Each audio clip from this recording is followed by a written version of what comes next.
The Arts presents Commons,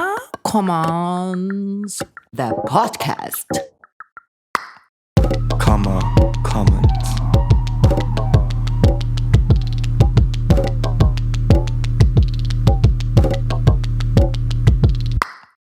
Hi, Commons is a podcast series about communities. These set of roles that produce the we and therefore the others. So, what is it? Why do we need it? And maybe much more. How can communities give us the same comfort and softness without reproducing its exclusion or suppression mechanism? In other words, how can communities be in line with our non-binary way of living, thinking, and being? In the coming episodes, our four hosts, Faris, Kim, Gabi, and Nanouk, will have a few guests over for dinner. And we do what we do. Talk about the we and the us. So grab something comfy and maybe a glass of your favorite drink and let yourself be amused. In today's episode, we will talk about communal traditions. Hello. We're back again. Hi, Faris. Hi, everybody. Hi. So, welcome to the Commons. This is our continuations of our episode, and then on this episode, we will discuss about the communal tradition. But before I go on this topic and then really dig deep, I wanted to just give the space for everyone to just simply say hi and then introduce your name. But the first introductions goes to the days of the guest, which is my guest because I'm the what? The moderator. Moderator of this episode. So welcome, Yoyan. And would you just introduce who are you? What you doing? And all this kind of things. Yeah. So hi, Hi. I'm Julian. Thank you for having me here today. I'm here in Vienna for a PhD in cultural heritage. Yeah, at Angewandte, and I focus on cultural heritage and communities. So I work with UNESCO sites, and I always center my work around the communities that live around these World Heritage sites. Perfect. And then would you like also to talk about like another aspect of community that you do? Or Yeah. you just wanted to keep it to yourself? No, like I could say it as well. Like I do work for Hasistik Normal. It's a platform that I started together with other people a year ago, I think, during the A little bit more a year. during the elections of the town hall elections in 2020, September 2020, when the FPO placards were around the city, and that really shocked me. And everyone around me was like, yeah, that's normal. That's okay. And yeah, I thought, well, that's not normal. So that's why Hasistik Normal started. And yeah, it's been going since. Cool. Unfortunately. I wish there wouldn't be a reason for it. Yeah, I mean, it's an unfortunate, but I think it gives us an opportunity also to really navigate and digest things a lot more deeper. But thank you for being here. We're really happy to have you. Yes, and then I will just in any non-order way, everybody just introduce yourself. Who are you? I mean, y'all know. Listeners, do you? You know them because you've been hearing about them for 2 episodes. Okay. Yeah, who are you? I know.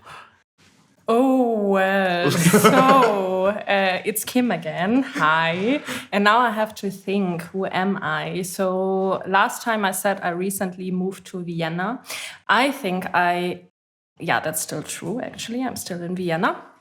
But I thought about that part of who I am is my twin sister. We've been growing up together, and since then she's been kind of my best friend. And it's quite interesting to see her and like thinking about, okay, she really resembles me in a way and like knows me very well. And it's interesting because yesterday I thought, okay, wow, she's really that person I am in contact like nonstop. Yeah. Thank you That's for me. being here. Thank you too. I'm still Nook. Hey, Wow. what's popping? I introduced myself last time. I do like performance art things. More than that, also photography, videography, stage, anything. And then you're hosting us, and then hello, listeners. If you were here, you would be gagged. The food that we're eating, okay, it tastes so good. Thank you. I'm for trying to having create a us. full ambiance for everybody. Food, candles, drinks. Okay, y'all can go ahead and hashtag that. Yeah. My turn. Your turn. I'm Gabby. I'm still Latino. I am the judgy fashion person in the group. Joking. But I'm nice. I'm just gonna put it out there. Gabby's gonna tie the knot soon. I'm gonna get married. Yes, we don't believe in marriage. I'm kidding. Yeah, Near is so pretty. And They are cute. so pretty. Yeah. Love you, Nia, if you're listening. Love you, Nira. I met you in Savoy just 3 days ago when I was on a date. Oh. And then also today we do have a very special guest as well. Cesar! Woo, woo, woo, woo, woo, woo, woo, woo, woo. But you have to explain who Cesar Cesar belongs will to. explain herself, okay? Throughout this, don't trigger her. Throughout this program, She'll she be will barking the explain entire time. herself. She'll be like, I am who I am. I'm here, and you gotta recognize. Just try and take the bone. Yes. And Cesar will introduce she herself. she's saying, I have a bone to pick. If you should be like, try me. Yes. Try me. Try me. Yes. Scissor is a young teenage icon of a dog. Yes. Who's with us. She's very pretty. So Yeah. if any barks happen, it's on her. It's on her, and then her opinion, and you better listen. Exactly. Okay. So today's discussions is about communal tradition.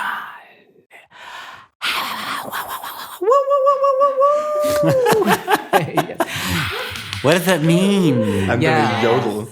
So today we would just discuss what does that mean, in a very generic way. But also, more importantly, what does that mean to us? But we would just go through that. But before I just go forward and then ask you the questions of what's communal traditions. But I think it's very important to really dissect these each words. Communal and then traditions, what it means. And then when I say what it means, I meant how do you see it in a very generic way? Because the reason I'm asking you this question is because our perspective is very critical because of the embodiment that we have. Because I feel like everybody is queer here. And to some of you I'm projecting. But when I say queer, I get these definitions and political understanding by the teaching of bell hook. Woo, woo, woo. I love bell hook. But she always not explain, but describe herself as a queer pagay, meaning I'm queer but not gay. In a way where she just explain what that means to her, and then I'm just gonna read it out. She explains, quote, as the essence of queer, I think of Tim Dean work on being queer. And queer, not as in about not as in about who you are having sex with. That can be a dimension that we can go, that we should consider as well. But queer as being about the self that is at the odds with everything's around it, and it has to invent and create and find a place to speak and to strive and to live. So for me, it's like, the definitions of this queer, like, my political definitions is really like, based on this understanding. So these understandings also really gives us a very perspective, like, anything and everything that we talk about, this is our lived experience and we see it through this lived experience. So when I talk about communal tradition, and then when I ask you to just define what that communal tradition is on in a very generic way, this is the space I'm coming from. So Julian, as our guest, how, like, just talk about like communal tradition in a very generic way. How? Well, from my experience, like I come from the countryside, from a very, very small village.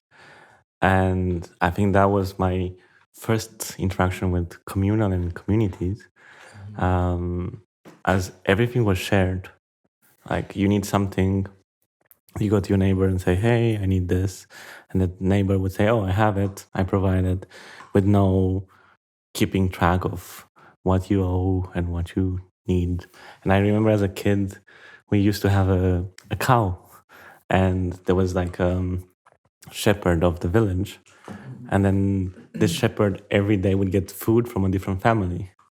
So every day someone would provide food for the services, and that would be like the thing that would get in exchange. And I think this was, I don't know, 20, 25 years ago, and things have changed as well in my perception of what communal means as well. As I moved, I live in a big city now, and I see it differently now. And for me now, like communal, it's more like a group of people that I have around me with whom I share and I give without like unconditional. And yeah, this is for me now how this idea of community changed, like from this community of 500 people that constantly help themselves, and now to this communal. It's also what I call family. This, I feel like this is what's closer to me than actually my family, because it's more people that share similar values with me and people that really understand me more than my family does. So. And then, I mean, like, I feel like you kind of also, like, is describing it, the traditions aspect of it. Yeah.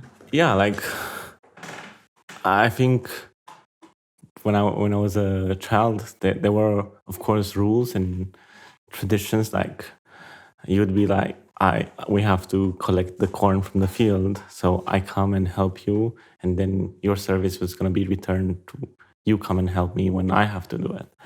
So there were some sort of rules and traditions that we all followed, and they were constantly like fed to us by our parents as well. Like, you need to do this and you need to be like that. But I think now I've constantly tried to deconstruct it as well. And I've tried to deconstruct these traditions, and I don't have too many to say, okay, this is a ritual that I have to do. It just now happens naturally. Some things like, I don't know, food sharing. So, like, Nook, how do you see it?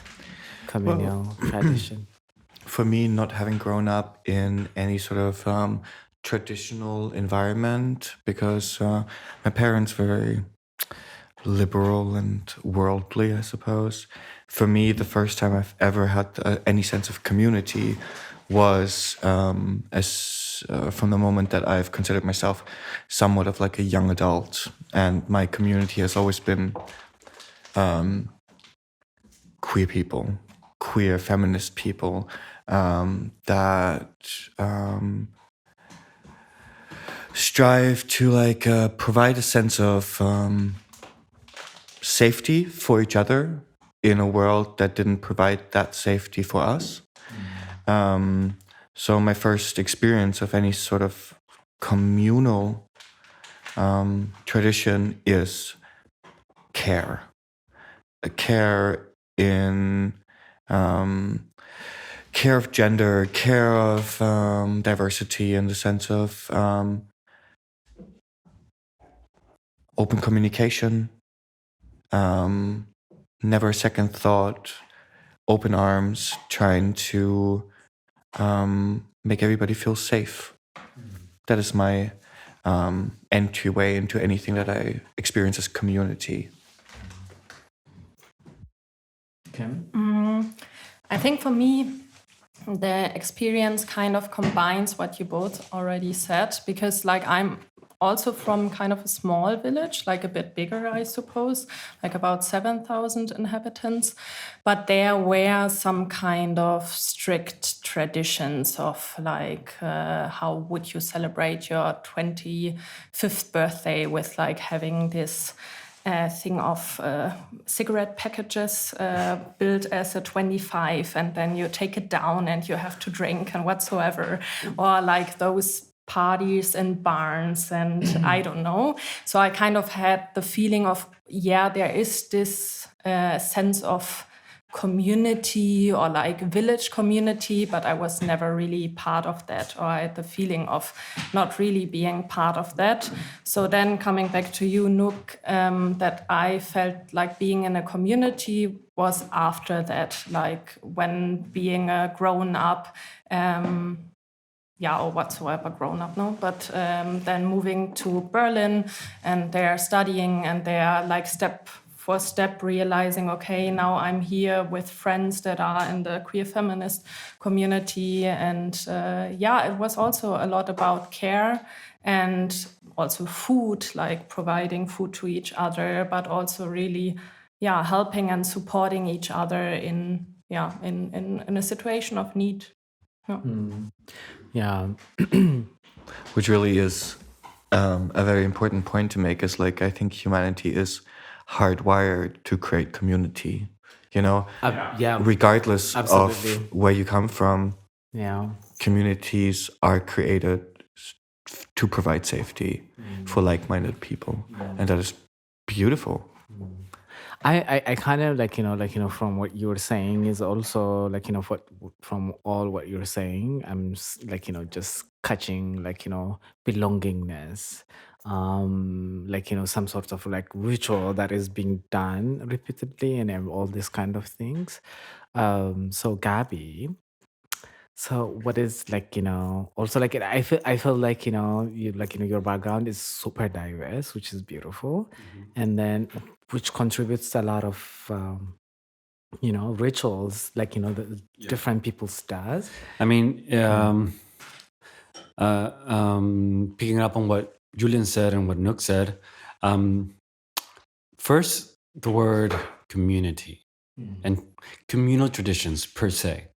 I lived in Argentina for 13 years, and there was this thing in Argentina. In Argentina, every single Sunday, you would gather together with friends, more than family. You would get together with friends to have an asado. What's an asado? It's basically a barbecue. I'm sorry to all our vegan listeners, but in Argentina, they eat a lot of meat. That's what Argentina is known for. Yeah. There were always, at the ones I went, there will always be a vegetarian option, but it's this thing of such as plantains. No, they don't need that in Buenos Aires. Oh, you're Ecuadorian. Exactly. Please make sure of that. I am Ecuadorian. but I lived in Buenos Aires. But it was this thing of family, not necessarily like blood-related family, but friends coming together every Sunday, and it was more. And this tradition in Argentina is more sacrosanct than going to a church. It's coming together with family to eat during the afternoon, to have an asado, to share food, talk, drink, wine, whatever. And then this other idea of really like tight knit community that really like gets to my head is like I'm sorry, Nook, but I'm gonna share something. In 2020, I didn't have access to the medicine that I needed, and me and Nook share that medicine. And so sometimes when he didn't have that medicine, he would give me that medicine. Correct the pronouns right now. When I didn't have that medicine, they would give me that medicine. I'm so sorry. Don't worry. And vice versa. So it's also that I think also has to do with community and traditions, which had to do with care, which is what I totally agree. Yeah. It was always something that when it was that time, and I was like, oh shit, I'm out of my antidepressants because we shared the same. And I was like, I know. Hey, Gabby. And it was like such a soft space inside of us. Just knowing we can take care of each other. Which tests the belongingness aspect of it, right? Yes. But also like I don't know, like, you know, when we talk about communal traditions, especially the word traditions, is oftentimes for me, like, you know, whenever I hear it first, it's like, you know, a bit different for you, Nook, but like, you know, for all of us as we are describing it, it's kind of like, you know, like there's like a level of such a oppressiveness, right? So like, you know, whenever there is the word traditions, then we're like, you know, as an othered and marginalized body because of our queerness and because of so many reasons, we kind of like, you know, just be like you know, like apprehensive into that word, right? And then I just wanted to discuss also the aspect of like, you know, when we just like, you know, what you mentioned, for instance, Gabi and Nook, what you just shared, and really like, you know, make that, you know, connections and belongingness that are also really like, you know, built out of also the necessity, right? And like, you know, how is that also like, you know, shift is being processed as an othered body to just like, you know, oh, you know, this is my community, this is my tradition, this is the ritual that we're going to do. I don't know, like, you know, if we just really owned it up or not, but for me it is. So I just wanted to just talk about like the negotiations aspect of that. Absolutely. I think necessity creates community in some regards, because even if we like do calculations, human necessity is care, love. So we tend to find people that can you know, step in and be the leveling party, you know. And I think it's a great strength of the queer community to locate each other and navigate towards each other and be like, you need something, I'm going to be there for you. Which is what my biggest joy is in my life, in my everyday life. Like, I know what I can provide to my chosen family. And that's fantastic. And it gives me all the will to live. I mean, which goes into also like the questions of like, I ask the questions of like, how do you see communal tradition in a very generic way, but it's still like, somehow you're kind of, your answer is like, kind of like, going into the directions of like, this is how I see communal traditions. This is how I define. This is how it's manifest in reality. And then also like, we kind of touch the aesthetic aspect of it, and also like, the how it smells and how it sounds and how it really like basically manifests. So just like, I just wanted to also really digest that and really go in deep, because it's very important. How do you like, as a queer being, as like, for instance, Kim, like, as a femme body that really navigate the world, and then boom slash another also reality as a queer body that navigate the world, like how do you see communal tradition from such perspective, from such reality? Yeah, but actually, wow, it's really just a strong question. And like thinking about tradition, I have to admit that I really am stuck in this thinking about tradition as something being repeated, no? So I really ask myself also in like thinking, okay, this is the topic of the podcast today. Like, what is the point of repetition in my communities? And then, yes, I come towards like thinking, okay, we prepare food and maybe we have a check-in. But I also thought about, yes, demonstrating actually, or for example, like demonstration song, like to go into the streets and like having those moments of being there chanting, or like maybe chanting is not the right word, but like this communal feeling of like bringing out the anger actually, and like the frustration, everything onto the street.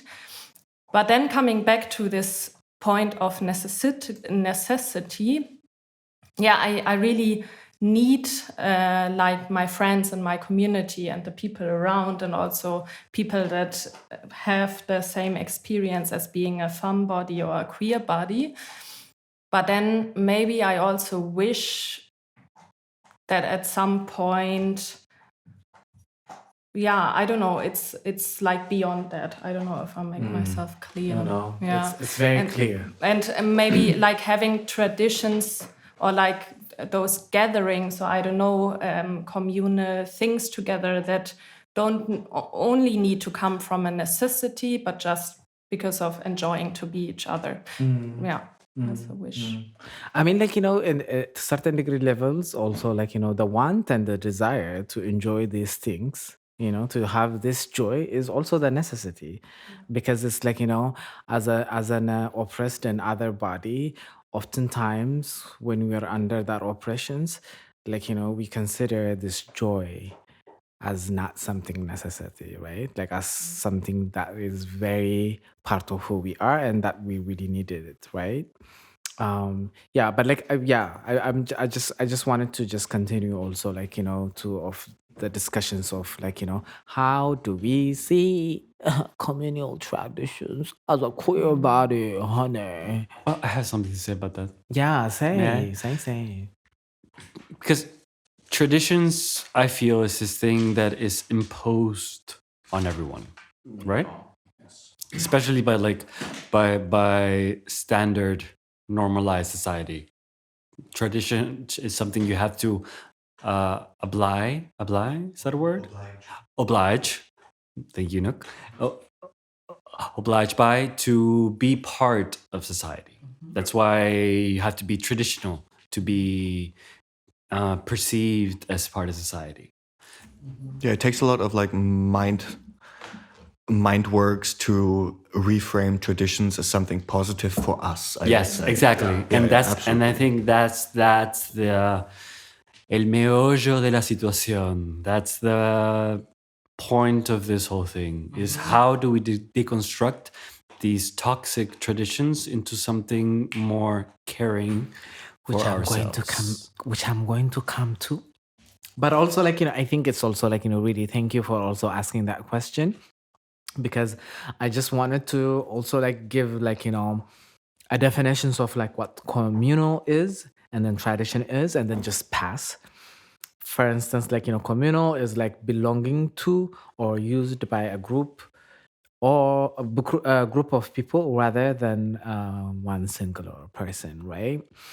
And then the tradition is about the transmissions of these customs or beliefs from generations to generations, or like, from the fact of being passed, like a fact of being passed on this way, like, from generations to another generation.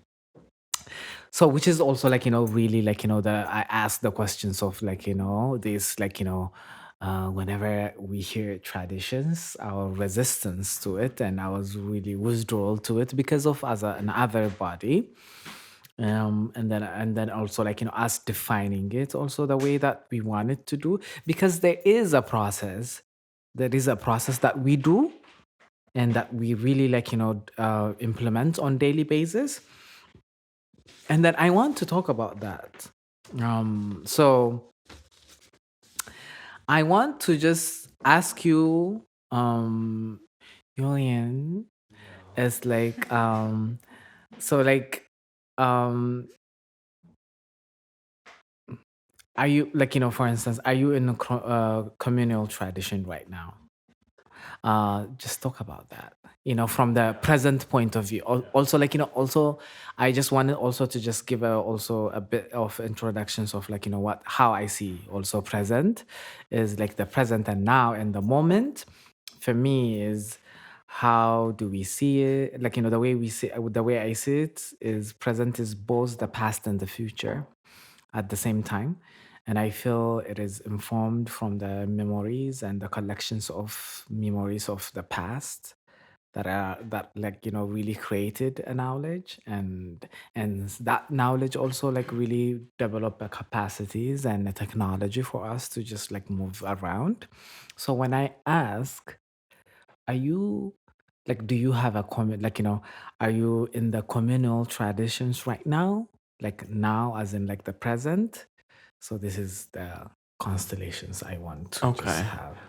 But this definitely has to come with a lot of context, as you said, memories and everything.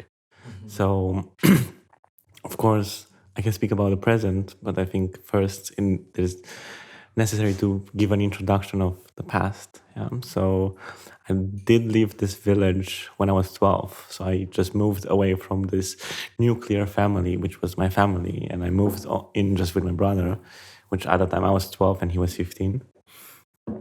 And we moved to a slightly a bigger city, 100,000 people.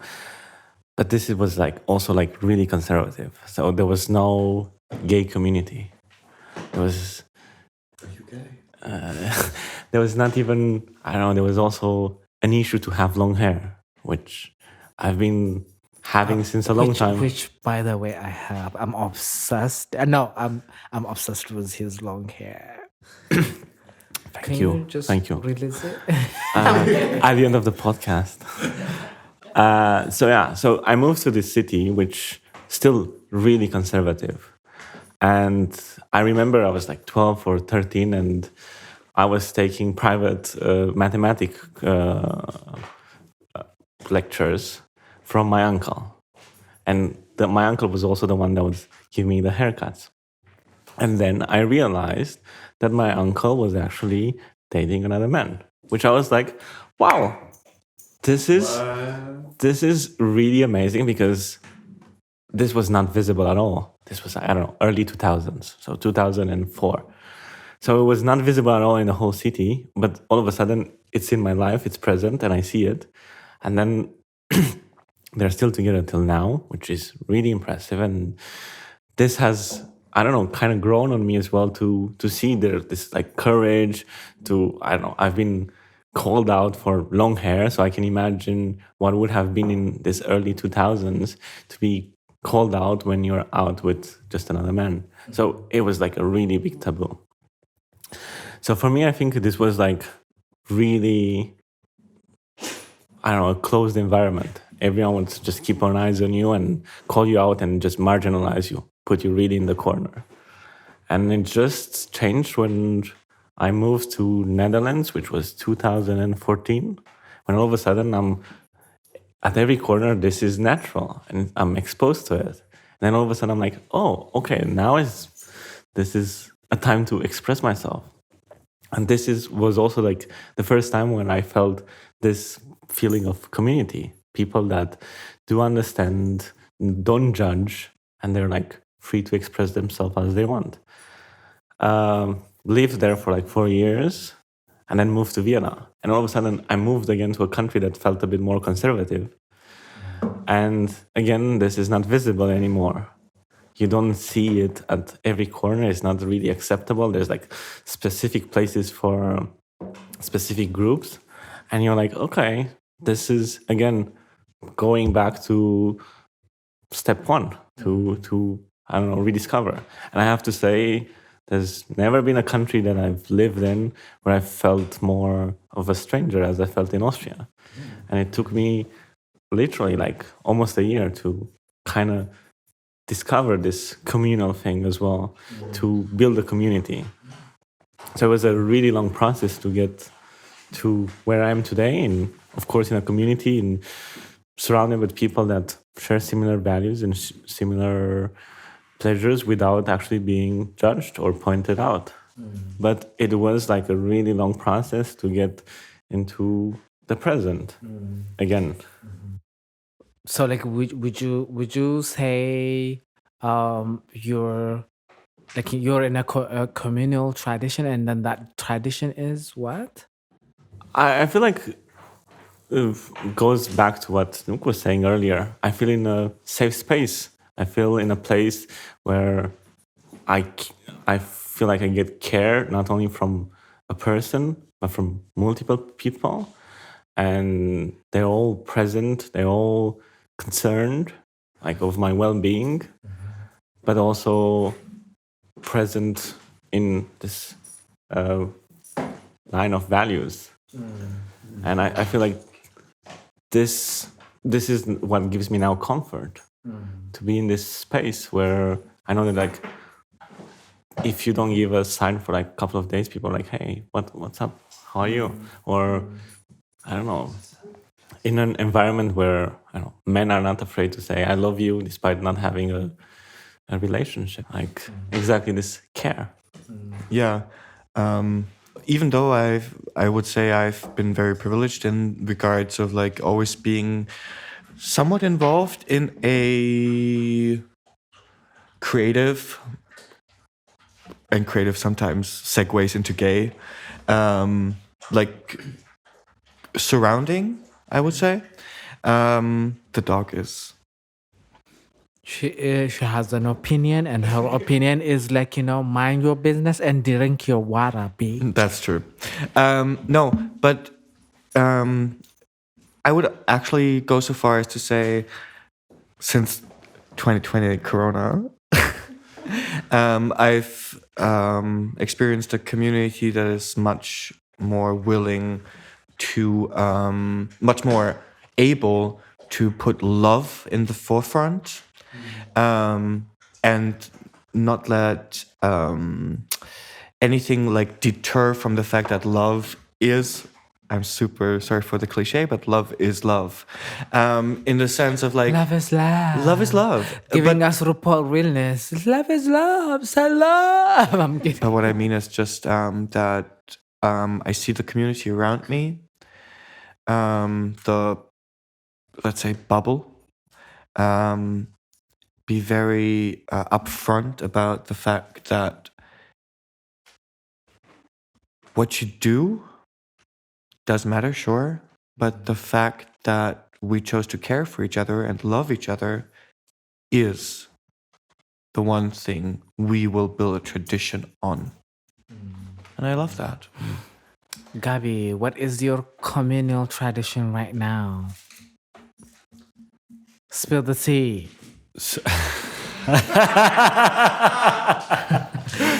Me and Gabriel are telepathic. That will be for a later conversation. But no, really, since 2020, and also because in 2020 I moved to Vienna and made this huge life-changing decision to leave Buenos Aires and come to Austria and make a new life here.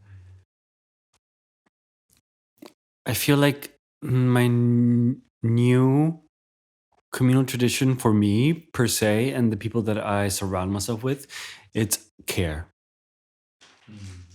There's no more other words to say that care, because I am also a very I'm not, I have to say this, I'm also struggling with that, because I am a very let's not say egotistical person, but I'm a very private person. So I like to keep like to myself very much. I wouldn't call that egoist. Not egoistic, but I'm a very let's put it private person. Like I like to keep my things to myself and not share. But since I've come to Vienna, I've noticed this thing with the people that I've surrounded myself with, of caring, of just being aware, of asking, of lack of a better word, caring for one another, for how they're doing and how they're feeling. So I don't know if it had to do with me moving across the world, or maybe this whole pandemic thing changed the minds of how everyone's working, or maybe I am new to this sort of situation, but I feel this is a new communal tradition that I am immersed in. This caring. Care. But part of that, May I ask something? Yes. Yeah. So maybe because we were talking like about love and about care a lot, but once again, like maybe I want to come back because I'm asking myself that this thing about traditions and the repetition. So for example, you scratched it, that you say like, okay, you say a lot like I love you, for example, to each other. But do you have like, you mentioned that back in Argentina, Gabi, you had the asado, but what, for example, here would be this like, repetition, for example? Do you have something like that? Because I have to admit, I'm maybe lacking that in the communities that I'm surrounded. I don't have like this fixed meeting or whatsoever that we would meet and exchange with each other. But I would be curious about like, how do you do that? Like, do you have like a certain thing you would always go to? no, but I think what I notice in the community that we've built around ourselves is that we sort of make it a tradition to disarming people can also sound kind of like intrusive, but like to disarm people in the sense of being like being very upfront about ourselves, being like as Gabby just described about themselves, I'm private, I'm da da da. And I think the relationships I've built in the last, let's say, 2 years have always started on that note, where it's like, listen, this is how I am, and I might not be the best in this situation, I might not be the best in this situation, but I'm here. And this is, I think, honestly, if I think about it, actually a tradition that is starting to become an integral part of my life. Yeah. Because I think because I know the same thing about Faris, for example. I know it about Gabi. I know it about you because I like make a point to like ask, you know? And I think those are more valid traditions to have nowadays than to have these archaic traditions of I have to have lunch with family, let's say like mom, dad, brothers, sisters, cousins, uncles, aunts every Sunday, because that can be a tradition. But I think it's a better tradition to actually be aware and care for the other person. Like, how are you? How are you doing? Not every day, once in a while, show up, show in. It's like, I think that's more of a new tradition. I mean, like, also like, for me, the communal tradition that I'm in is at the moment is one is really like with myself, you know. One is like completely um allowing myself in a world that we're living, like, who I am is really like, is really not appreciated, is really not allowed, is really not celebrated. And then, like, to just create an antidote for that, like, for all of that, like, to celebrate myself, to really hold myself with softness and care and love and tenderness and unlimited love and protection. And then really, like, yeah, and then, like, really, like, and then really develop that habits, that ritual. And then when I say ritual, as in, like, I might probably like scrap it from also, like, from all over the places, because I really like find myself scribing rituals that my mom did, that I used to be annoyed, like, growing up. But now I'm like, wow, that really makes sense a whole lot for me at the moment. And I really, like, need to also, like, go through the process of making peace with that, and really like making it my own.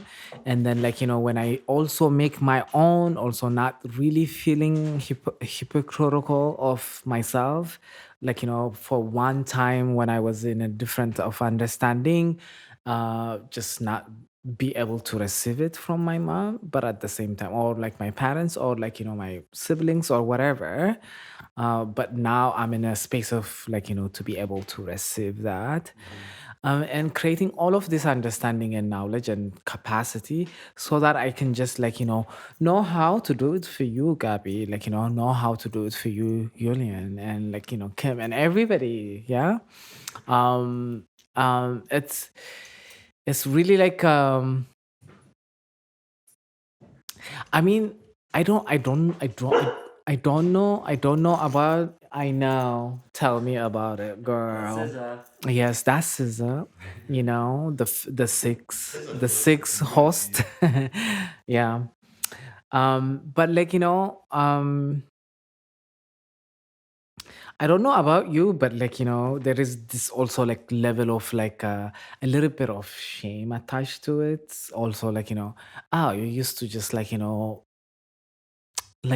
really hate this aspect of traditions, but look at you now, you're just, like, exactly doing that. And and, like, how do you make, like, in this process of, like, having your own communal traditions, this is a reality process that we go through. How do you do that, Kim? Reframing, like, how do I cope with the shame? I mean, like, yeah, in a process of, like, creating this very individualist. I mean, like, when I say individualist, not in a sense of, like, a very capitalistic way of, like, framing it, but in a way of, like, individual, so that so that you have that knowledge, so that you have that memories and capacities and technology, so that you can just, like, when you say to Julian, for instance, like, do this, do that, I know it helped me, then you have the knowledge of it. And but, like, as you create that understanding and that knowledge, there is a high level of interruptions and negotiations, and that you do, which is really heavily framed by shame. No, but the thing for me, for example, when I say, okay, for me, it, for example, helps to go outside, like, as caring for myself, to go for a walk and whatsoever. That could be, like, for me, a tradition or like a ritual that I go outside to clear my mind or to feel better. When, for example, caring for each other, for people I love, I would say this helps me. So I would always go back to myself and say, like, hey, this helps me.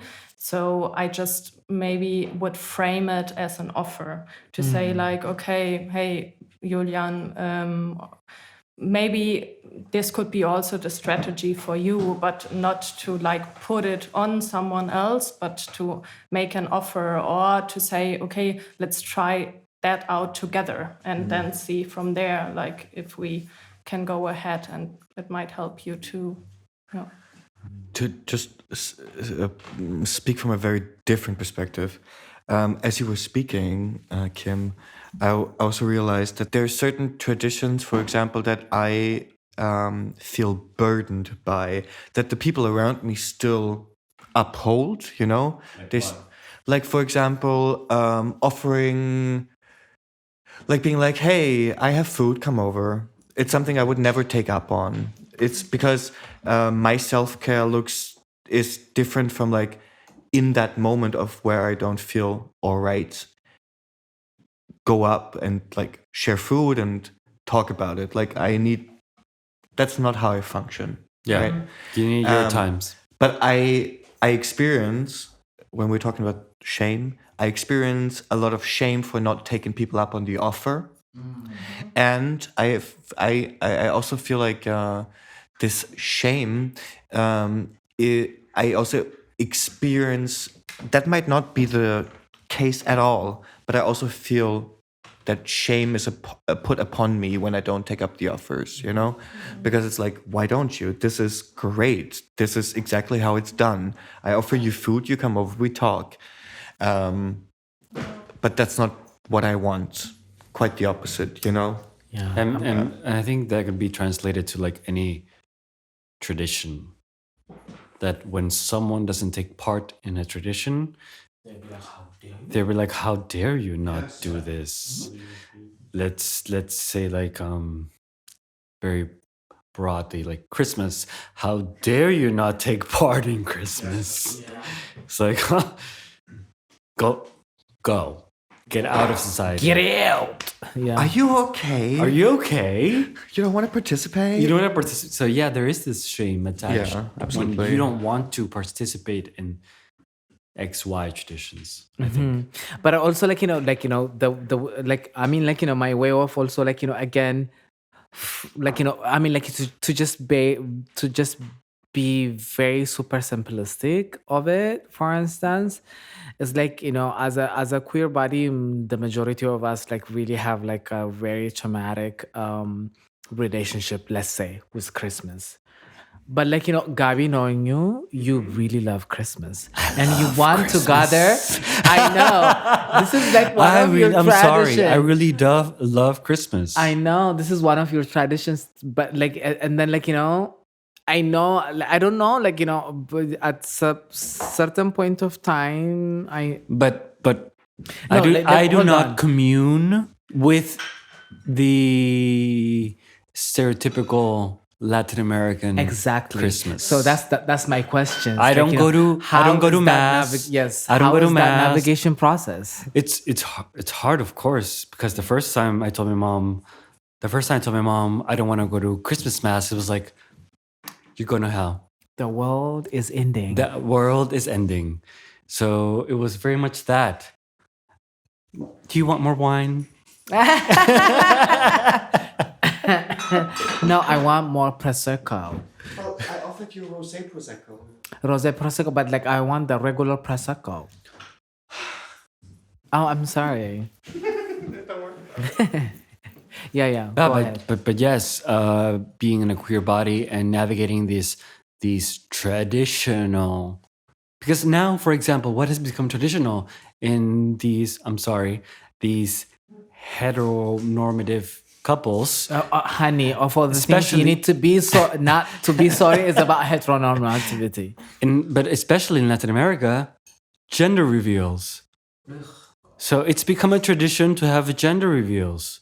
These huge parties where they reveal basically the genitalia of their future child. So who hasn't like- decide? So for me, it's like navigating these traditions. I mean, now at my age, now I'm more comfortable in the fact that I can say no and answer on the other side. I don't care. But maybe when I was younger, yes, I did care and it did hurt. But maybe that's what you have to go through to break these traditions, you have to go through this period of pain to break with these traditions, to know that you might feel guilty or sad for not taking part in this. And I'm not talking about gender reveals, but I'm saying like these traditional, archaic things. Yeah. You wanted to say something? No, I'm just so super curious because I think in the beginning of the podcast it was mentioned that you are going to get married, right? I am going to get married, but from some other reasons. Yeah, but I was just wondering, like, how would you now celebrate that? But like before you answer With a stripper.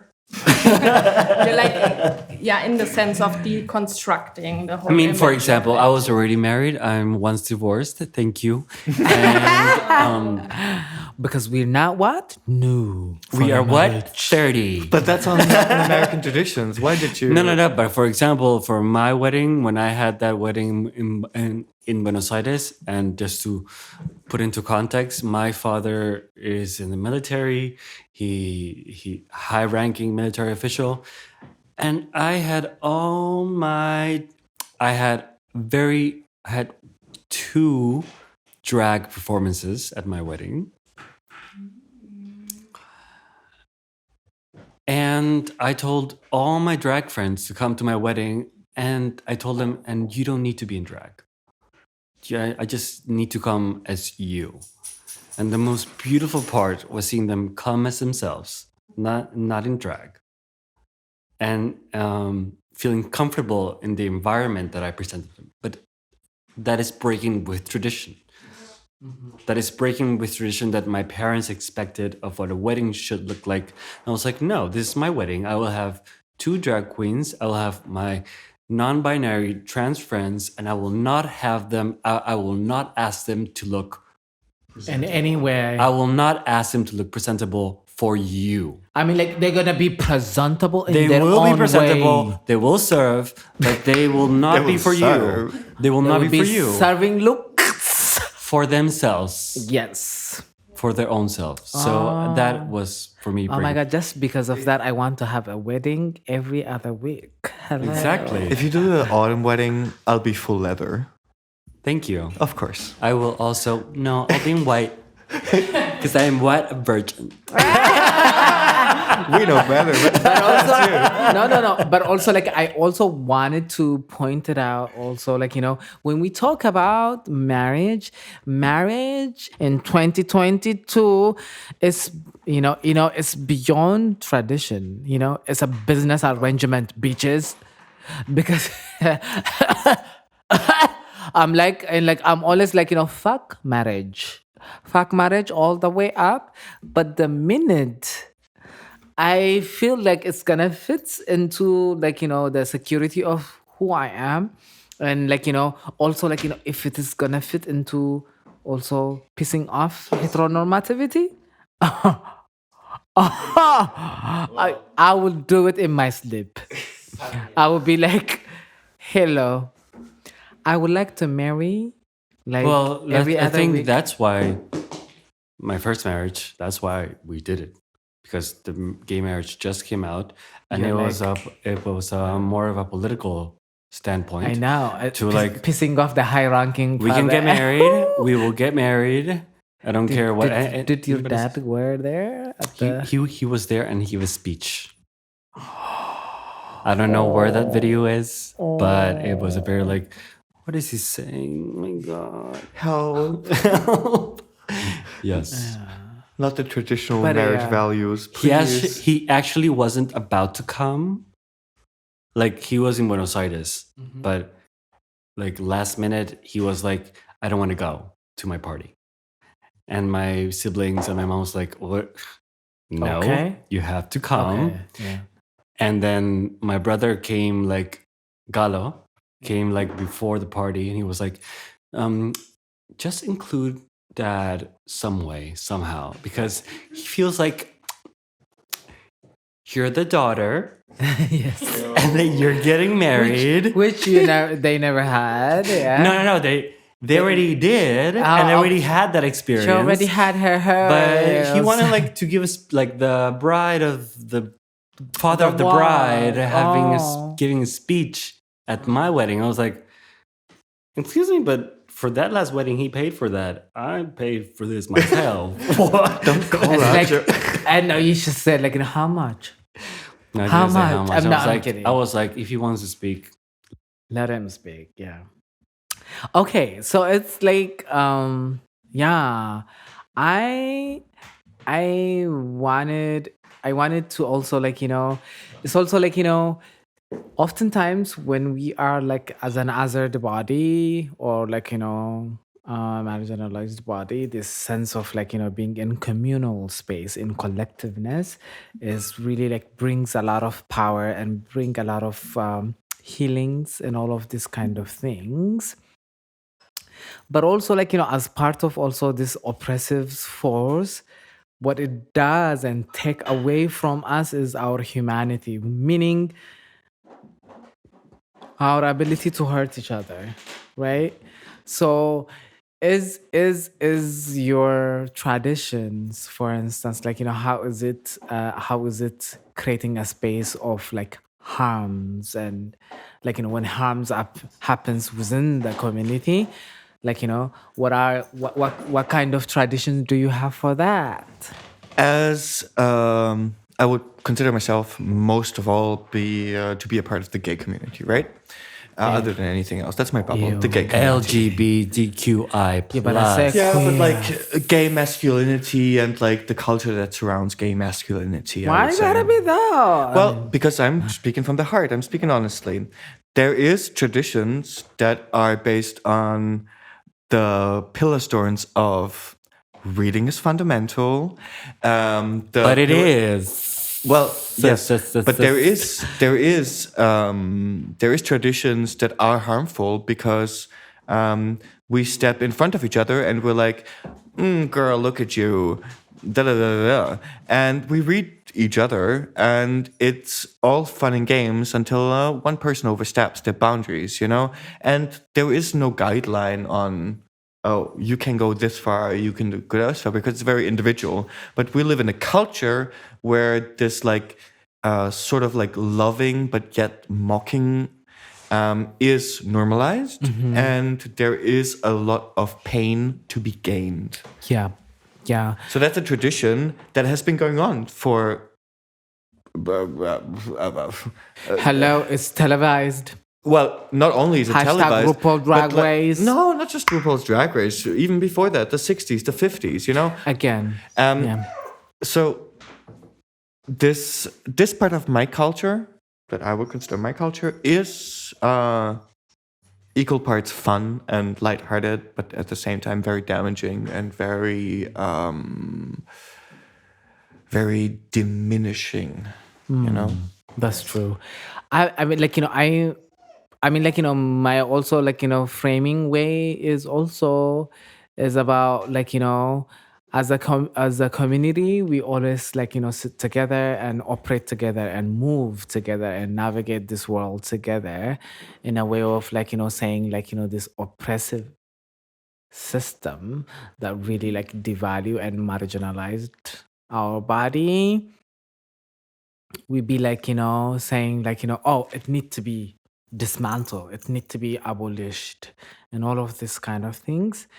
And then I always also questions, like, for me as a political being that works also actively on this political aspect of it, being abolitionist or being very dismantling starts within.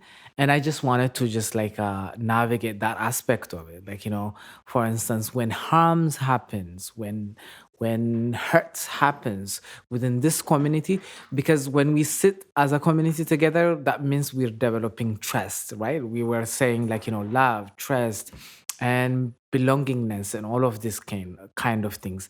For us to care for one another, trust plays a huge role.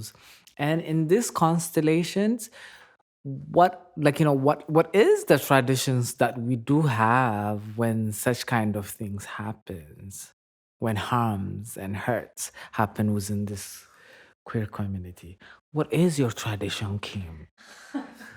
I wanted to. I thought that it was Julian.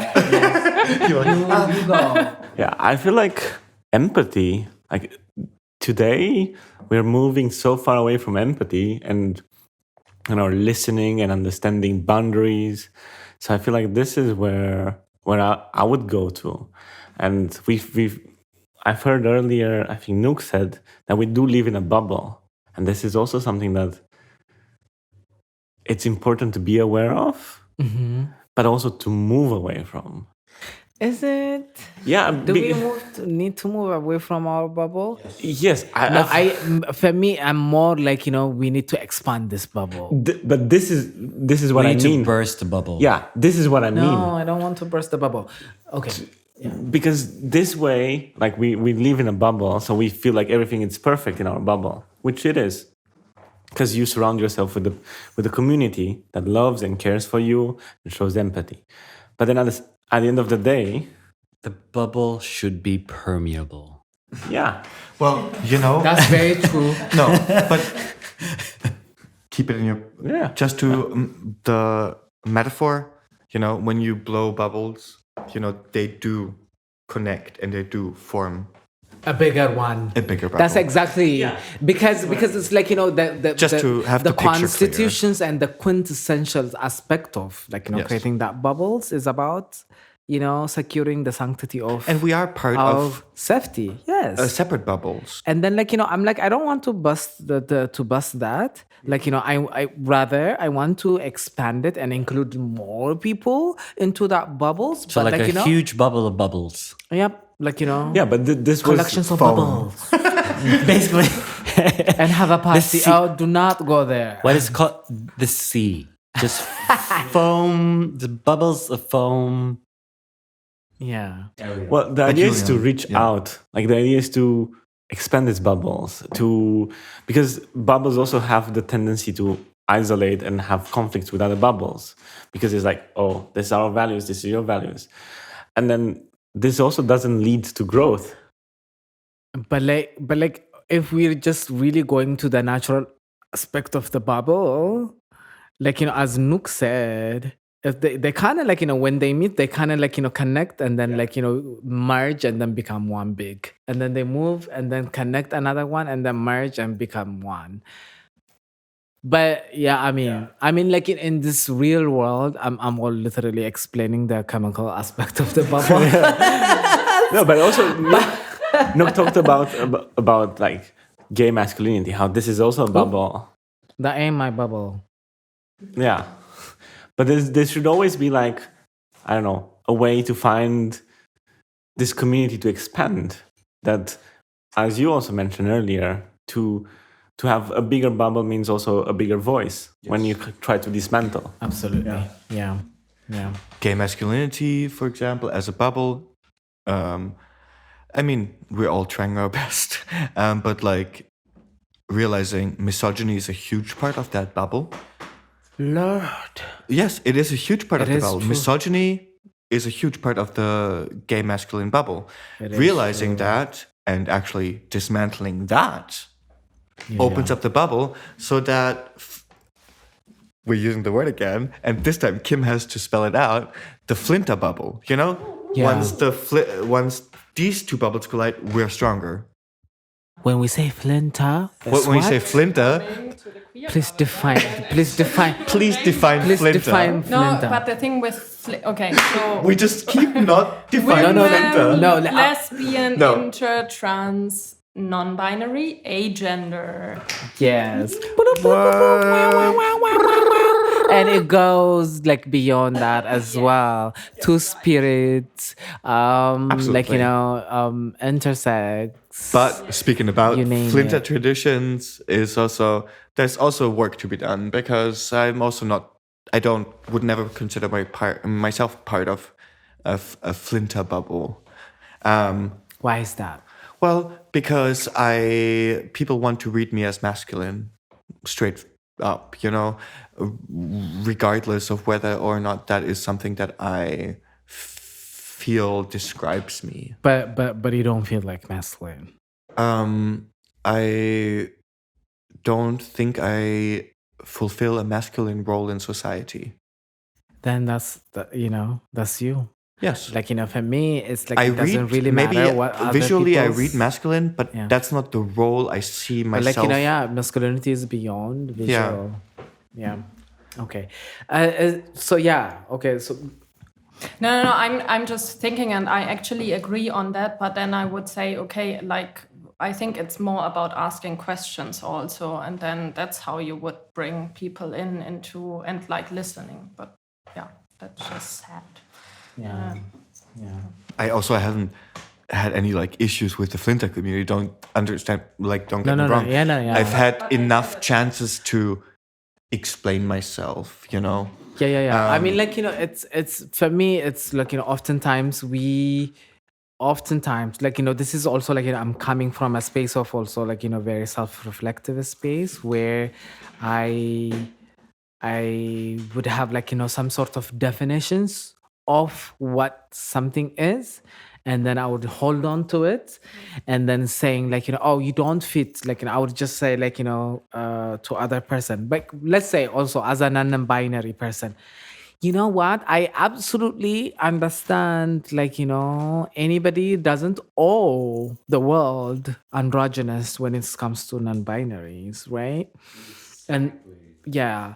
And then but like also like, as a non-binary androgynous femme body that really like, navigate and manifest this world in that way, the minute I walk on the streets and really like, present myself, I know how I'm going to be seen and how that my securities, navigations, and all of that is, how it is. But like, I always ask myself, like, with the questions of like, how do I hold a space to such understanding? To such understanding where I see a non-binary body doesn't owe anybody an androgynous,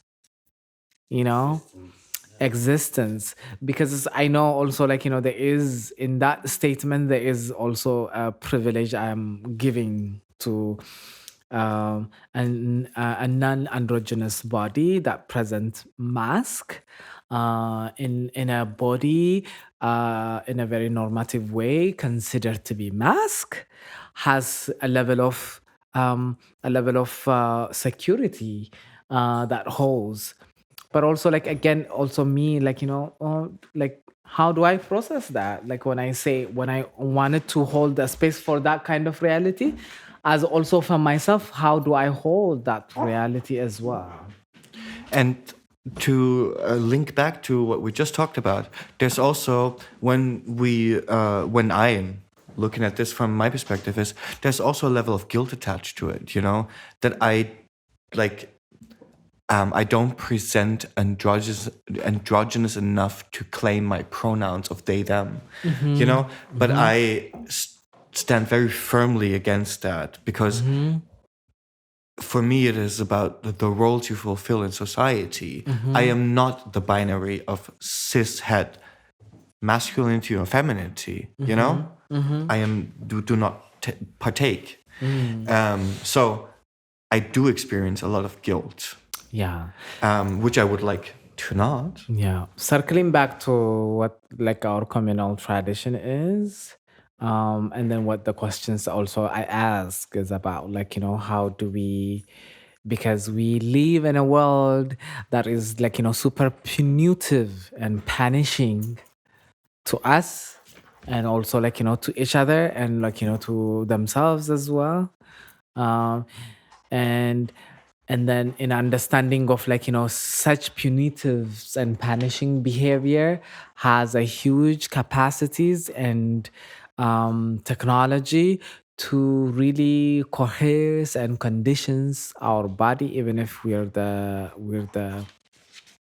the squashed one. we always learn and really understand that threats, that way of being, and really somehow embody it, and somehow um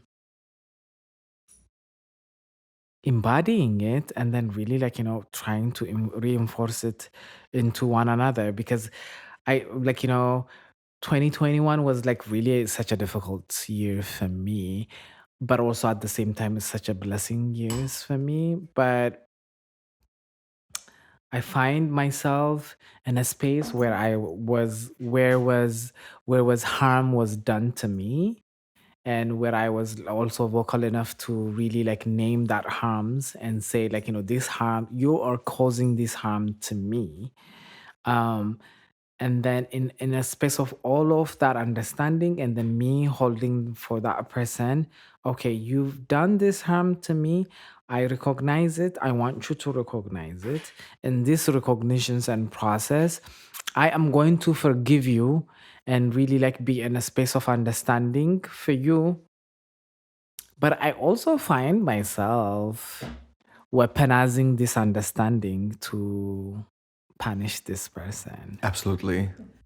And Forgiveness can be a weapon. oh my God, I found myself punishing a person for forgiving them. Yes. I was really, I had to really double and triple check and really kill this ego that says I am the better person. I am the higher moral ground. Even if you're physically or emotionally in any way that you hurt me, I processed it and I hold the space for you.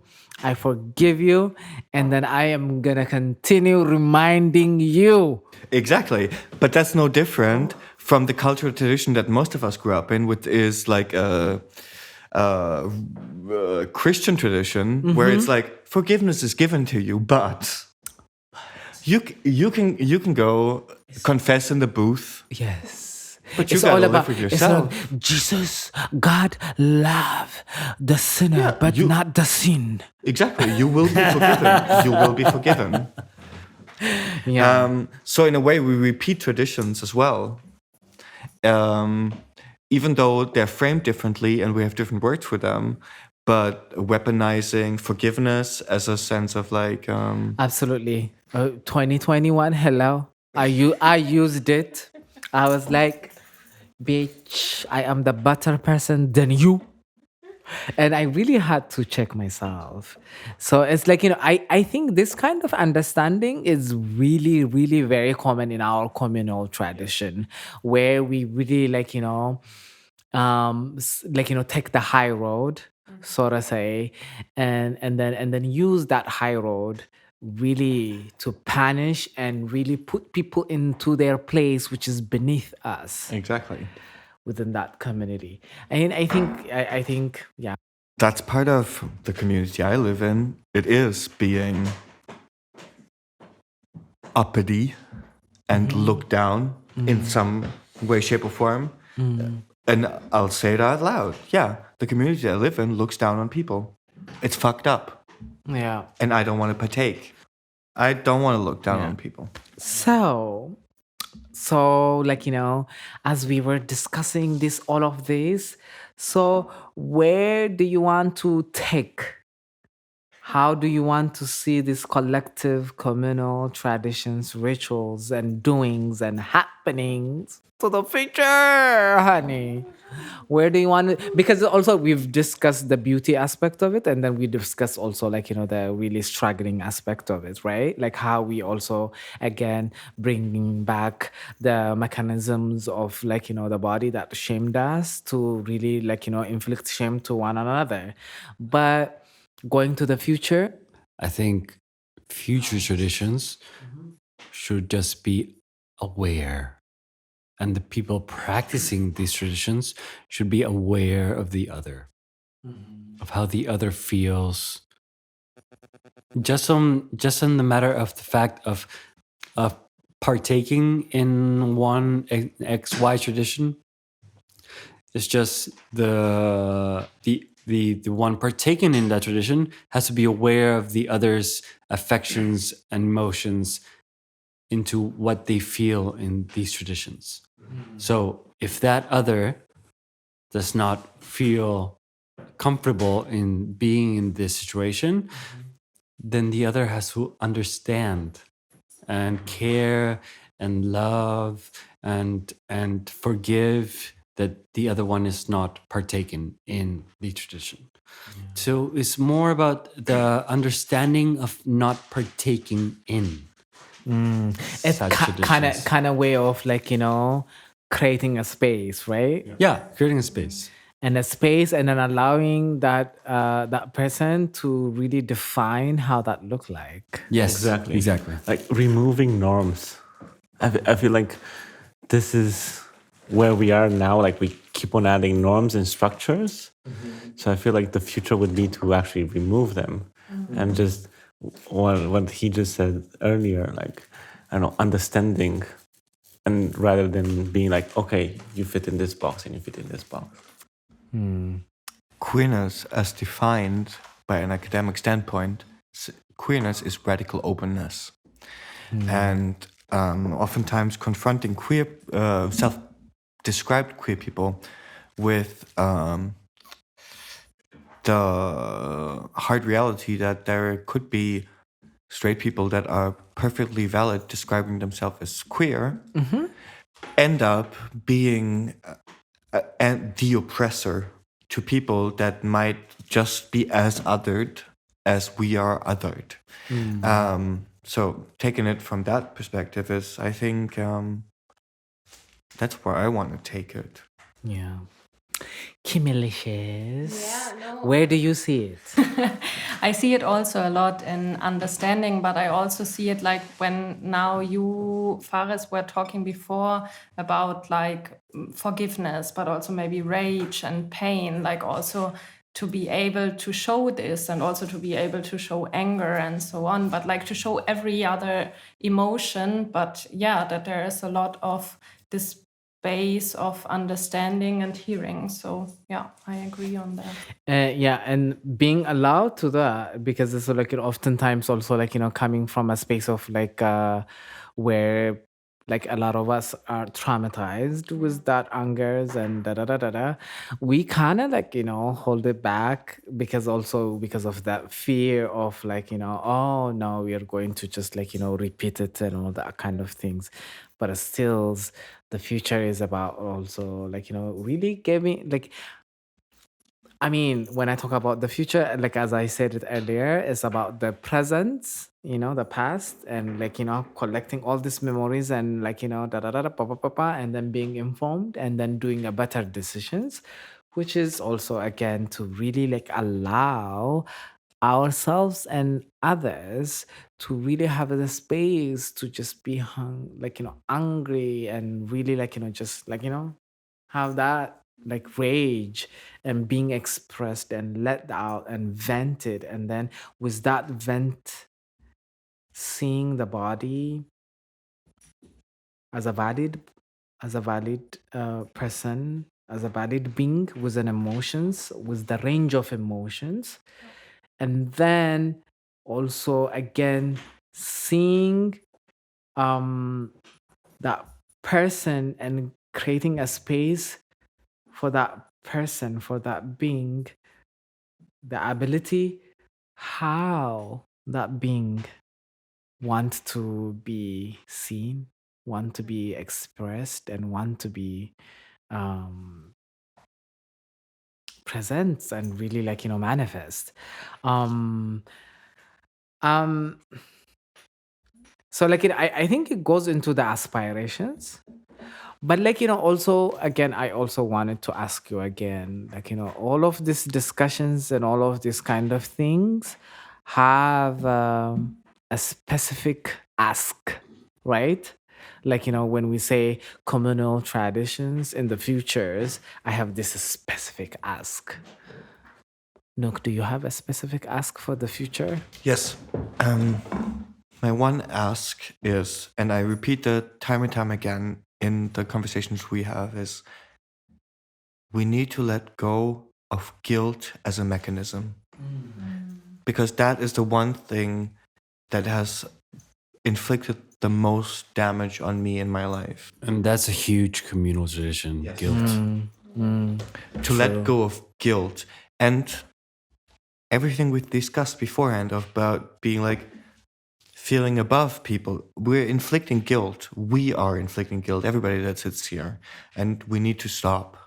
Because if we want to live in a world where we can exist as guilt-free bodies, which is the only way to exist, Guilt-free bodies. then we need to stop inflicting guilt on other people. It's like, when we say guilt-free society, we mean like, in the existence of guilt, allowing to let it go, right? Like, when we say, like, we're not just like, romanticizing this world where guilt is not gonna happen, but when it happens, we have the capacity and the technologies and the space where we allow each other to let it go.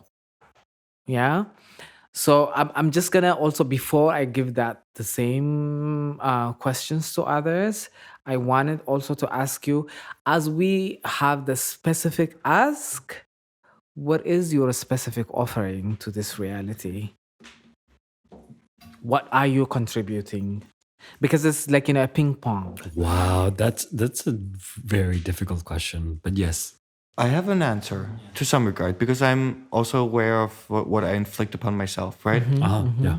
I'm not yet capable of the things that I want to offer. But I do offer a lot of, we hate the word acceptance and we hate the word forgiveness, right? I don't like these words, but I do offer a completely blank mind if you ask me to have a blank mind. You can tell me however you feel, and my mind will be blank unless you ask me. I need you to have perspective. How can it make my life? Do you see any way my life could be better because of what I just spoke out loud? Then I will consider the context, and then I will consider, society. But until that point, I want to do my very best to just listen. Julian, darling. What is your specific ask for the futures of the communal tradition? And then also, what is your specific offer? This also comes with a bit with the context. I feel like as we've advanced technologically, we've also like distanced ourselves from these communal traditions. Yeah. So I feel like we are in a century of self. So we do distance ourselves just through technology, but also through, capitalist structures. So through my experience, I feel like often my kindness, it's seen as a weakness. And this is something that I completely disagree, and I constantly get irritated by it being pointed out this way. And my want is actually this: like, I want people to be more kind with each other, especially in communities, without going back to what Nanouk said, without this guilt, without constantly being put in the spotlight for who or what you are.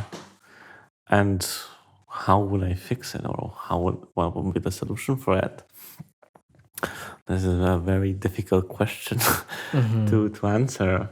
But the way I see it is like, people should definitely like deconstruct this like selfishness of this is mine, this possessiveness that goes from relationship to sexuality to object possession, and be more like, okay, I do have this, and I'm able to share it. And this goes from saying I love you to people that are not connected to you emotionally or sexually, to sharing food food is a love language, as we've also experienced Experience it from today. So good food. Yeah, Thank you, Nook. I feel like this is the way I see it. Like people should share more and be open to receive as well, as much as they can. I feel like this is your specific ask. What are your specific offer? Specific offerings. But I was trying to kind of mingle them. They can be mingled. Yeah, this is where I was going with. Like, I do encourage people to just be more themselves rather than trying to be what society expects them from them. Because I feel this was also like a topic that we kind of touched upon, that there's always like projections that we have to, or norms that we have to apply to, and that's, I feel like the need would be to, people feel comfortable with where they are, who they are, what are their boundaries, and communicate them, and expect in return understanding, to be like, okay, I just want to be alone for a couple of weeks, without people saying this as you have a problem. Yeah. Kimi? Yeah. No, I really like, I don't know, I have the feeling that I really agree on that. Like, I wanted to formulate my ask for the future is to kind of quit excuses. So I don't want to put guilt again to someone, but also like to think of like not saying, okay, it's about someone's guilt, but it's about someone's responsibility. So take on responsibility. And like what I can offer is also to ask myself, okay, is this now an excuse? Like, why don't I do this? For example, why don't I go there and help someone right now? For example, like what is there in my structures that I think, okay, I don't have the time, or I need to do the work right now, like go to work, like physical work, for example, or no, like to my daily wage labor job, for example, instead of saying, okay, no, I now take the time and I don't know, give this time to a friend in need, for example, and to do this more often. Like I try to do this as often as I can, but sometimes I have the feeling of, okay, no, maybe I'm kind of getting a little lazy and saying, and that's what I mean with, not taking or not saying out excuses, but rather taking on responsibility. Yeah. Can I just say, because you said the word responsibility, first of all, this is one of the very first words like I associate with you personally, Kim. So I totally understand when you speak out the word responsibility. I see that in you, and that is very admirable. Just compliments. Gabilicious. Okay, so my ask. for Your the future. specific ask for the I see, future the to see future. the communal traditions striving, honey. Radical acceptance and understanding. Radical acceptance and understanding. For me, if that becomes a tradition, if we radically understand and accept